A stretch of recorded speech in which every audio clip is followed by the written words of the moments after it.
हमारे सदगुरु ने क्या कहा? योगन बाणी से बने योगन आसन साध, योगन प्राणायाम है कुंभक विविधन साध। हमारे सदगुरु ने कहा कि योग आसन नहीं है, योग प्राणायाम नहीं है, योग पूरक कुंभक नहीं है, रेचक नहीं है। योग तो योग है, परम पुरुष अरुआत्मा संधि निरंतर योग, अचल माया व्यापे नहीं कभी न हो अभियोग। हमारे सदगुरु ने कहा कि आत्मा परमात्मा का जो संबंध है वहीं पर योग है, और जहां पर शरीर है, मन है, बुद्धि है, वाणी है, इंद्रियां हैं, अंतःकरण है, अष्टचक्र है, नवद्वार है, जहां पर इंगला पिंगला सुषुम्ना है, जहां पर मेरुदंड है, जहां पर अष्टचक्र है, वहां पर योग है ही नहीं, वहां योगा है। योगा मीन्स शरीर की कसरत, शरीर का एक्सरसाइज। तुम कर रहे हो शरीर की एक्सरसाइज और कहते हो कि मैं योग करता हूं।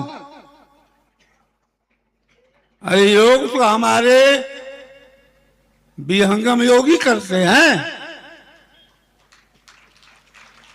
जिसको ज्ञान है कि मन का मंडल कहां तक है, प्राण का मंडल कहां तक है, बुद्धि का मंडल कहां तक है, शरीर की शक्ति कहां तक है।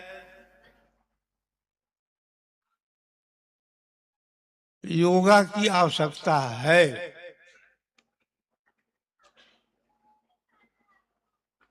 योगा हमारे विहंगम योग के प्रणेता सदगुरु सदाफत देव जी महाराज भी प्रतिदिन करते थे। पुस्तक है योग तत्व दर्पण, पुस्तक है योग चंद्रिका, जिसमें हमारे पितर सदगुरु ने सारे योगों का वर्णन किया है।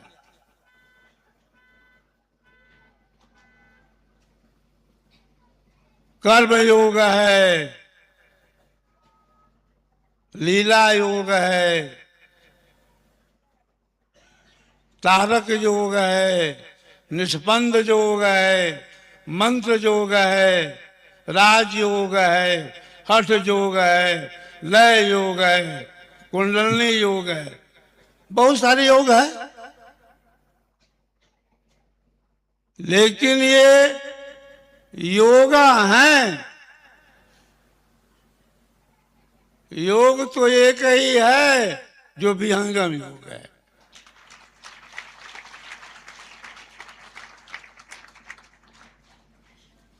जिसके विषय में हमारे सदगुरु ने कहा अद्भुत मार्ग योग विहंगम मैं तुमको बतलाऊंगा, यदि विधिवत तुम साधन करियो अमर लोक पहुंचाऊंगा। प्रकृति आधार तो ही छोड़वाऊं, निज स्वरूप ठहराऊंगा, सुरति उलट के गगन चढ़ाऊं, डोरी मकर धराऊंगा। पिंड ब्रह्मांड सुन जो 68 ताऊ पर बैठाऊंगा। तो यहां तो विषय है पहुंचाने का,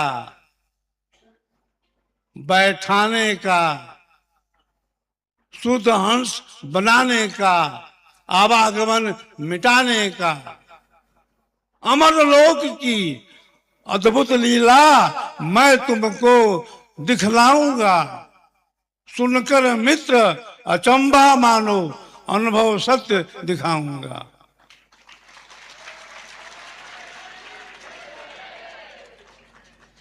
हमारे सदगुरु ने शरीर छोड़ने के पहले क्या कहा कि मैंने जीवन के अंदर जो कुछ भी कहा, जो कुछ भी लिखा, उसका आधार मेरे स्वतः का अनुभव है। यहाँ यह लिखा है, वहां वह लिखा है। मैंने जाना ही नहीं, मुझे जो साधना में अनुभव हुआ उसी को मैं पुस्तक रूप दे दिया।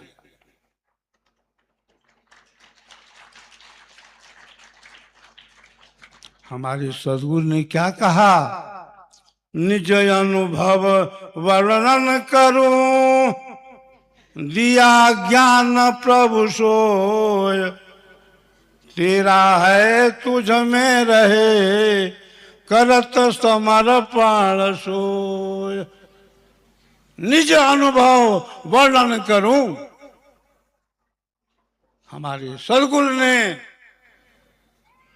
जिस ज्ञान का प्रचार प्रसार किया, जिस अध्यात्म की ज्योति जलाई, उसका आधार कोई पुस्तक नहीं था। हमारे यहाँ वाचक ज्ञान नहीं है, थोथा ज्ञान नहीं है।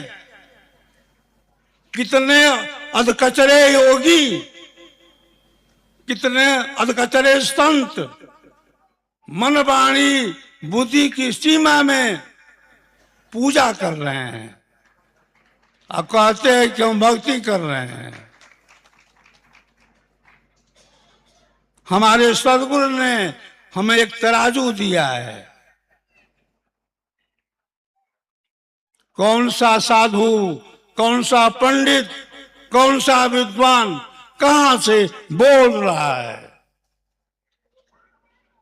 उसके कहने की सीमा कहां तक है, हम उस तराजू पर तौल लेते हैं।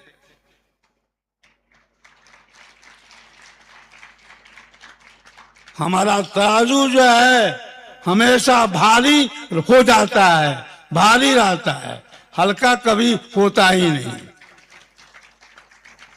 क्योंकि यह ज्ञान हल्का है ही नहीं।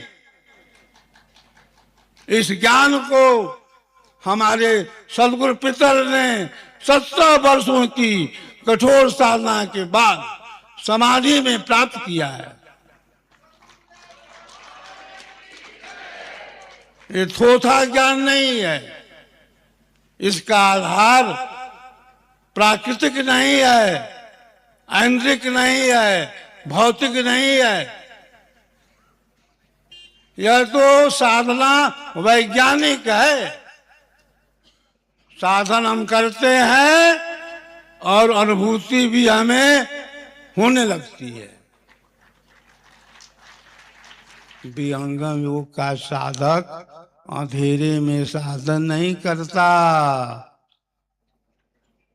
अंधेरे में तीर नहीं छोड़ता। विहंगम योग के अंदर अंधभक्ति नहीं होती, अंधभक्ति नहीं सिखाई जाती, अंधविश्वास नहीं है। यहां तो अनुभव है, और वह अनुभव हमें सद्गुरु स्वयं करा देते हैं।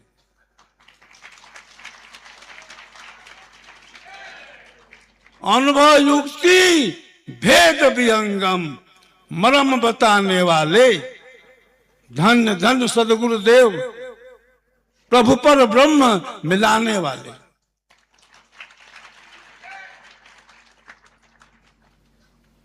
हमारे सद्गुरु ने कभी नहीं कहा कि मृत्यु हो रही है मेरी। हमेशा यही कहते रहे कि योगी मरता नहीं है, योगी शरीर छोड़ता है। योगी शरीर का त्याग करता है।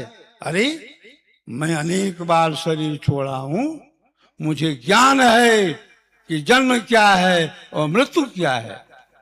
मैं मां के गर्भ में कैसे आया इसका भी हमको ज्ञान है।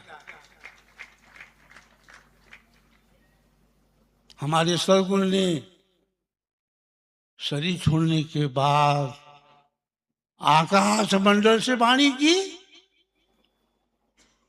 और कहा कि मैं शांति के समुद्र में जा रहा हूं, मेरे लिए यहां वहां सब बराबर है। जहां से सृष्टि प्रलय होता है वहां मैं बैठा हूं। अरे मैं सबको देख रहा हूं, मुझको कोई नहीं देख रहा है। हमारे अमर सद्गुरु आज भी हम सबको देख रहे हैं।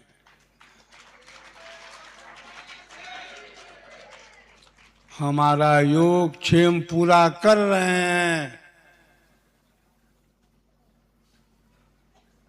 भूमंडल प्रचार का समय आ चुका है।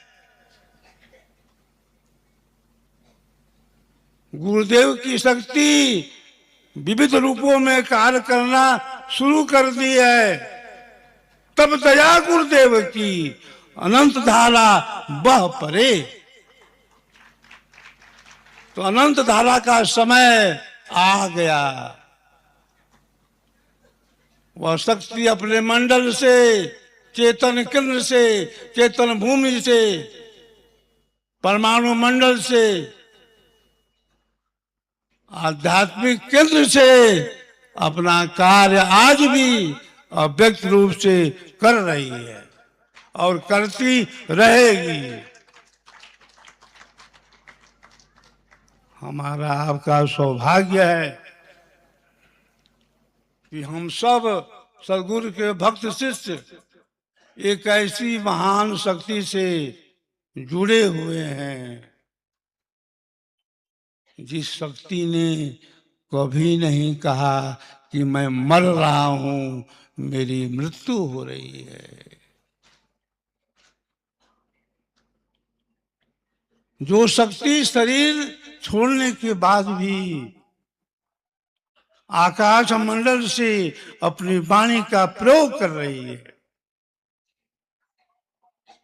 बिनु पग चलहि सुनहि बिनु काना, कर बिनु कर्म करहि विधि नाना। आनन रहित सकल रस भोगी, बिनु वाणी बक्ता बड़ योगी। बड़ा योगी बिना वाणी का बोलता है, बिना पग का चलता है, बिना आंखों का देखता है। तो हमारे सद्गुरुदेव पितर रूप से आज भी अपने मंडल पर, केंद्र पर विद्यमान है। पितरों का आह्वान करने की भी एक विधि है। उसका आधार भी दो तरह का है। एक आधार भौतिक है, प्राकृतिक है। उसमें तरह तरह की प्राकृतिक सिद्धियां भी हैं। जब मैं 14 साल का था तो प्रथम आचार्य से कहते थे कि जानकारी कह लो, इसमें पढ़े के नहीं थे, खाली जाने के बाद।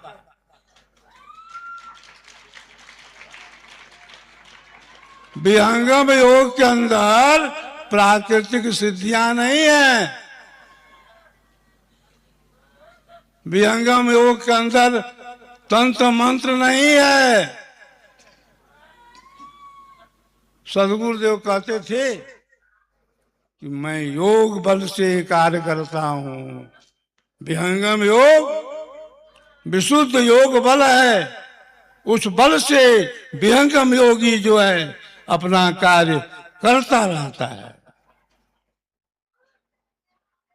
कुछ कार्य ऐसे हैं जो चलते फिरते होते रहते हैं, कुछ कार्य ऐसे हैं जिसके लिए बैठना भी पड़ता है। दोनों विधियां हैं।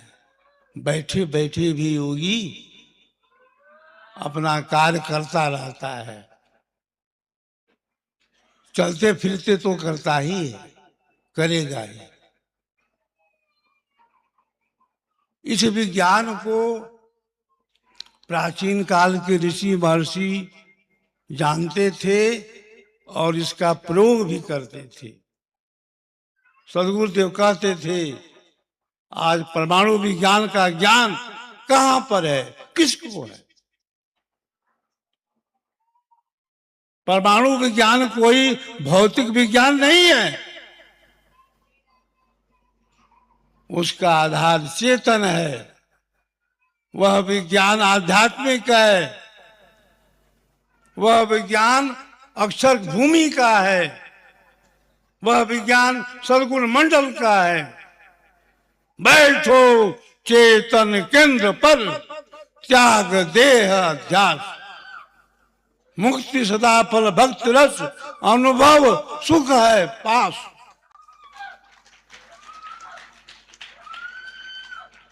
तो यह जो विहंगम योग है बंधुओं, चेतन चेतन का योग है। यहाँ विशुद्ध भक्ति है और उसका आधार आत्मा है जो चेतन है। प्रथम आचार्य श्री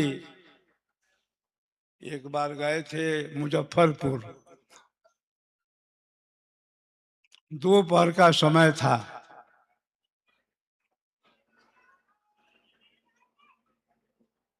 प्रथम आचार्य श्री के सामने एक बुढ़िया माँ थी, भोजन ले आई।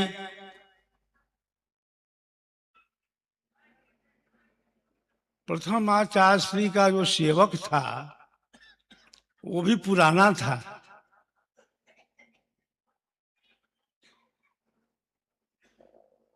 वो क्या कहा बुढ़िया माँ से